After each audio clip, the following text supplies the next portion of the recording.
โอเคสบายดีเทรดเดอร์เบอร์ทุกๆท่านเลยเด้อสำหรับคลิปวิดีโอนี้เดี๋ยวค่อยจะมาเทรด BX คู่กับ Trading View เด้อเดี๋ยวมาเบิ่งออเดอร์นี้ไปนำกันเนาะค่อยจะตามซื้อขึ้นไปจากประมาณ3หา5ออเดอร์เด้อทุกคนเด้อเนาะโอเคปัจจุบันนี้ค่อยก็ได้ตามซื้อขึ้นไปเนาะฝั่งสีขาวนี่จะเป็น Trading View เด้อฝั่งสีดำนี่จะเป็น BX Trade เด้อทุกคนเด้อออเดอร์นี้ค่อยได้กดซื้อกันย้อนว่าฝั่ง Trading View นี่มันมีการผลักดันราคาขึ้นไปเป็นแท่งสีเขียวเนาะค่อยก็เลยตัดสินใจกดซื้อขึ้นไปเดี๋ยวมาเบิ่งฝั่ง BX นี่จะสามารถปิดเขียวให้เฮาแบบงามๆบ่เนาะเดี๋ยวมาเบิ่งตัวคนเดินแนวนี้เนาะว่าจะสามารถขึ้นเขียวให้เฮาแบบงามๆบ่อ๋อปัจจุบันนี้ก็โอเคสวยวินงามๆทุกคนเกือบเนาะมันมีการผลักดันราคาลงมาหน่อยนึงเนาะแต่ว่ายังมีแฮงซื้ออยู่เนาะทุกคนเนาะก็เลยบ่สามารถดันราคาลงมาได้เนาะ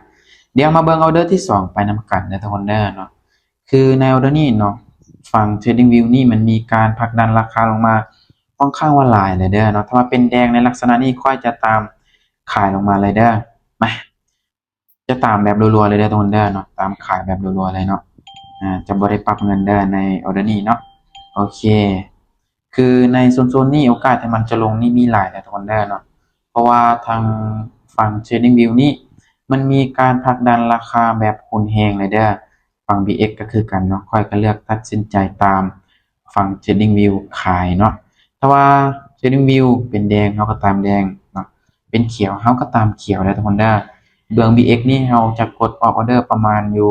5หรือว่า3วิแล้วทุกคนเด้อประมาณนี้เนาะโอเคไม้ที่2ก็วินไปทุกคนเนาะได้กดออกไปอยู่ที่5ออเดอร์เนาะวินมาก็ได้กำไรมา97เหรียญเนาะโอเคเดี๋ยวมาสังเกตเบิ่งออเดอร์ที่3ไปนำกันได้ทุกคนเด้อในโซนนี้เนาะแฮงขายยังแฝงตัวอยู่ได้เห็นบ่ดันราคาลงมาทาง Trading View เนาะเดี๋ยวมาเบิ่งในออเดอร์นี้ไปนำกันเนาะก็จะปรับเงินได้ทุกคนเด้อในออเดอร์นี้ค่อยค่อนข้างว่าไม่มั่นใจไป55ได้โอเคออเดอร์นี้ค่อยจะตามขายลงมาอีกนะทุกคนเด้อในออเดอร์นี้เด้อเดี๋ยวมาลุ้นไปนำกันเนาะว่าจะสามารถลงมาแดงให้เฮาแบบงามๆบ่หรือว่าจะขึ้นไปเนาะแต่ฝั่ง Trading View นี่ดันราคาลงมาแบบงามๆได้ทุกคนเนาะโอเค BX ก็ดันราคาลงมาเป็นแดงก็งามคือกันเด้อมาเดี๋ยวสังเกตเบิ่งว่าจะปิดแดงหรือว่าปิดเขียวให้เฮาเนาะแต่ก็ค่อนข้างว่ามั่นใจอยู่เด้อเนาะในโซนนี้เด้อทุกคนเด้อเพราะว่าตลาดมันกำลังก่อตัวเป็นแนวโน้มเทรนด์ขาลงเนาะโอเคสวยวินงามๆทุกคนไม่นี่เนาะมาทุกคนเดี๋ยวจะไปต่อนะทุกคนเด้อในออเดอร์ TC ของเฮาเนาะโอ้โหทุกคนเนาะปัจจุบันนี้มีแฮงซื้อผลักดันราคาขึ้นไปเมื่อกี้นี่นะแต่ว่ายังมีแฮงขายปฏิเสธราคาลงมาอยู่เนาะแสดงว่าแฮงขายนี่ยังมีหลายอยู่ได้ทุกคนในออเดอร์นี้นะไม่ค่อยจะตามขายลงมาอีกนะทุกคนเด้อในออเดอร์นี้จะไปอยู่ที่55คือเก่าเด้อเพราะว่าแฮงขายมันยังมีหลายเนาะฟัง Trading View เด้อมาเบียกนี่จะกดขายลงมาเลยเด้อโอเคเดี๋ยวมาติดตามเบิ่งไปนำกันทุกคนเด้อเพราะว่าสาเหตุที่ว่าค่อยได้กดขายเพราะว่าฝั่ง Trading View นี่เป็นแดงเฮาก็ตามแดงมาเป็นเขียวเฮาก็ตามเขียวโอกาสฝั่ง Trading View นี่จะดันราคาลงมาโซนแนวรับโซนนี้ก็มีหลายนะ BX Trade มันก็มีโอกาสที่มันจะเคลื่อนที่ลงมานี่ก็คือการได้ทุกคนปัจจุบันนี้ก็เวลาเฮาก็ใกล้จะเบิดแล้วเนาะแห้งขายก็ดันราคาลงมาเลยโอเคสวยวินทุกคนไม้ที่4ของเราก็วินไปเนาะเดี๋ยวมาต่อทุกคนเนาะโอ้ฝั่ง Trading View นี่ราคามันลงมาต่ำแนวรับเลยนะทุกคนแต่ดันราคาขึ้นไปเนาะโอเคเดี๋ยวนี้เนาะถ้าว่ามันลงมาต่ำแล้วมันบ่สามารถทะลุได้เนี่ยเบื้อง BX นี่ค่อยจะซื้อได้ทุกคนเด้อไป55คือเก่าเนาะ55คือเก่าได้โอเคเดี๋ยวนี้ค่อยจะตามซื้อขึ้นไปเลยทุกคนเนาะเอาเดี๋ยวนี้เนาะเพราะว่ามันมีโอกาสที่มันจะดันราคาขึ้นไปเด้อเพราะว่ามันลงมาต่ำโซนแนวรับอันนี้มาสังเกตเบิ่งเอาเดี๋ยวนี้ว่ามันลงมาต่ำแล้วมันจะดิดขึ้นแนวได้บ่เออขึ้นไปได้บ่โอเคสวยทุกคนเห็นบ่ฝั่ง Trading View ก็ดันราคาขึ้นไป BX ก็ดันราคาขึ้นไปเนาะโอเคทุกคนน่าจะบ่มีปัญหาอะไรที่ขึ้นประมาณนี้เนี่ยนะแต่ก็บ่แน่ใจนะทุกคนเนาะ เพราะว่ามันค่อนข้างว่าจะสวิงในเนาะตลาดเนาะโอเควินไปทุกคนเนาะในวันนี้มาเดี๋ยวมาต่อเนาะในวันนี้เนาะโอ้ในวันนี้เนาะเบอร์มี X Trade นี่ขึ้นไปแบบงามๆได้มันจะไปแนวนี้จะไป 55คือเก่าเนาะทุกคนเนาะถ้าว่าวินแล้วจะไป55ถ้าว่าเสียแล้วจะคูณเงินไปเนาะอ่าเดี๋ยวบอกให้เอาเดี๋ยวนี้เอาลังเลอยู่ได้ทุกคนโอเคค่อยจะตามซื้อขึ้นไปครับโอ้บ่ทันซ้ำทุกคนกดช่วง1 วิสุดท้ายเนาะบ่ทันนะเดี๋ยวนี้บ่เป็นหยังเนาะค่อยมักซื้อเด้อทุกคนในเอาเดี๋ยวนี้นะเดี๋ยวเบิ่งกราฟอื่นก่อนอืมกะคือกันเนาะกำลังเป็นเทรนขาลงเนาะมาต่อในกราฟ BTC นี่แหละ โอ้เสียดายทุกคนกดบ่ทันเนาะแต่ว่ากดทันในโอกาสวินนี่โอ้ของข้าว่าสูงเลยได้ในออร์นี่เนาะเห็นบ่ขึ้นไปแบบงามๆเลยป้าเสียดายทุกคนเนาะมาบ่เป็นหยังเนาะบ่วินกะบ่เป็นหยังเนาะในออร์นี่เดี๋ยวมาต่อในออเดอร์ที่7ของเราได้เนาะออเดอร์ที่6กดบ่ทันเนาะแต่ว่ากดทันนี่ก็วินงามๆนะมาเดี๋ยวมาต่อในออเดอร์ที่7ของเราได้คือในออร์นี่ก็จะไปอยู่ที่61เหรียญนะ โอ้มีแฮงซื้อผลักดันราคาขึ้นไปแบบนี้ค่อยค่อนข้างมั่นใจทุกคนได้โอเคค่อยจะตามซื้อขึ้นไปเลยทุกคนได้ค่อนข้างมาเป็นจุดที่ว่าค่อยมั่นใจหลายทุกคนได้ในกรณีได้ซื้อขึ้นไปเนาะ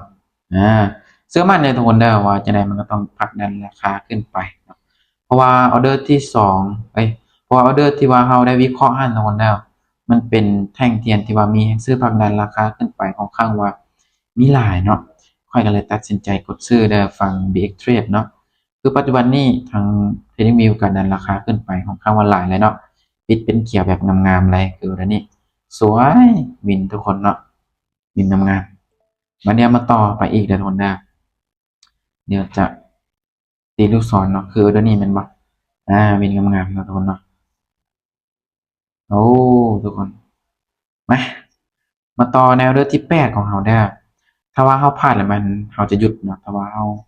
วินแล้วแมนเราจะไปต่อเนาะจะไป55คือเก่าได้เนาะโอเคเดี๋ยวนี้ค่อยจะตามซื้ออีกเด้อทุกคนได้มั่นใจทุกคนเดี๋ยวนี้ได้อ่ามั่นใจแนวนี้จะไหนก็ต้องปิดเป็นซื้อให้เราแบบงามๆเลยเด้อเพราะว่าแมนยูฝั่งเทนนิวิวนี่มันมีแฮงขายดันราคาลงมาแต่ว่าค่อยเชื่อมั่นว่ามันจะมีแฮงซื้อเข้ามาในแท่งเทียนนี้ได้ช่วงท้ายๆเนี่ยมันจะดันราคาขึ้นไป เห็นบอทุกคนขึ้นไปแล้วทุกคนไปนะบอเพราะว่าตลาดฝั่ง TradingView นี่กำลังเป็นแนวโน้มเทรนขาขึ้นอยู่เนาะค่อยก็เลยตัดสินใจกดซื้อในออร์เดอร์นี้เนาะโอเคยาอึ๊บโอ้เกือบทุกคนเกือบบวินเนาะในออร์เดอร์นี้เกือบบวินเนาะมาเดี๋ยวเรามาต่อไปนำกันนะทุกคนได้ออเดอร์ที่9ของเราเนาะออเดอร์ที่8เราก็วินไปเนาะตลาดฝั่ง TradingView นี่กำลังก่อตัวเป็นแนวโน้มเทรนขาขึ้นแบบงามๆเนาะเดี๋ยวมาเบิ่งออเดอร์ที่9ของเราได้ เดี๋ยวจะไป55คือเก่าได้เนาะจะไป55คือเก่าเนาะอืมโอเคเดี๋ยวนี้ค่อยจะตามซื้อขึ้นไปอีกนะทุกคนได้ถ้าว่าวินแล้วเราจะไปต่อถ้าว่าเสียแล้วมันจะหยุดเนาะโอกาสขึ้นนี่มีบ่มีนะทุกคนเด้อโอกาสลงนี่ก็มีบ่มีเด้อเพราะว่าเห็นบ่อดีตย้อนหลังของตลาด TradingView นี่นะมันเคยเป็นแดง4เนาะแล้วมันขึ้นไปแล้วคือปัจจุบันนี้ก็สีแท่งโอกาสที่มันจะลงนี่ก็มีหลายได้อโอ้ขึ้นไปได้บ่BX ขึ้นไปแล้วทุกคนเสี่ยงอยู่ได้ทุกคนแนวเดี๋ยวนี้นะบ่ค่อยมั่นใจปานใดเด้อไปบ่ปิดเขียวโอ้ลงมาซ้ำละสองวิเนาะมาบ่วินทุกคนเนาะก็จะได้หยุดเด้อแนวเดี๋ยวนี้เด้ออาจจะเป็นออเดอร์สุดท้ายของเราเดี๋ยวจะให้เบิ่งกำไรเนาะรวมๆก็วินมาหลายได้ทุกคนเนาะตาค่อนข้างว่าโอ้กดรัวๆได้ทุกคนเนาะช่วง2ออเดอร์ทำอิฐเนาะได้กดรัวๆเลยเนาะนี่เนาะได้ออกไปอยู่ที่4ออเดอร์เนาะกดแบบรัวๆบ่วินเนาะนี่ทุกคนเด้อวินมาก็ค่อนข้างว่าหลายเนาะว่ารวมๆนี่ก็ประมาณ10ปลายไม้เนาะกำไรมา514เหรียญจำ77เนาะสำหรับคลิปวิดีโอนี้ก็ประมาณนี้เด้อทุกคนเด้อก็วินมาแบบงามๆเลยเด้อเนาะสำหรับคลิปวิดีโอนี้ไผมักก็อย่าลืมกดไลค์กดแชร์ให้ค่อยได้เด้อเนาะเพื่อเป็นกำลังใจเฮ็ดคลิปต่อๆไปเนาะ